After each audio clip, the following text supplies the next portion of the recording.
Guys, வர வழியில் வந்து பார்த்திங்கன்னா ஒரு சோகமான விஷயம் என்னன்னு பார்த்தீங்கன்னா, கலைப்புற வந்து சோழியை முடிச்சாச்சு.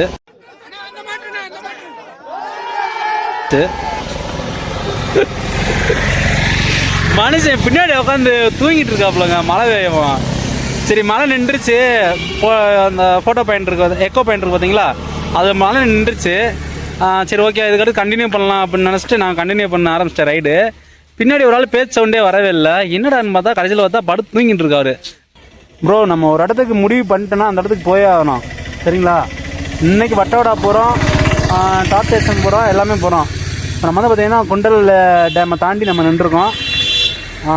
எப்படியாவது ஒரு டீயே ஏதாவது கொடுத்து இந்த மனுஷனை எப்படியாவது இழுத்துட்டு போகிறோம் நம்ம. கலை ப்ரோ, கிளம்பலாமா? சிரிச்சுக்கிட்டே சொல்லு ப்ரோ.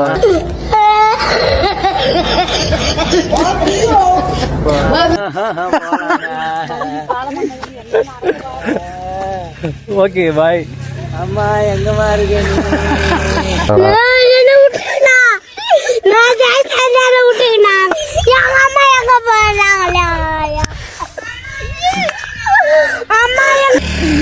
ஆமா, அன்னைக்கு காசு கூட தரேனே, விட்டுருனே ப்ரோ. அழுகாது ப்ரோ. ஆமா ஆமா, எவ்வளவு பெரிய ஆளு கூட்டு வந்து எப்படி உட்கார சடங்கு.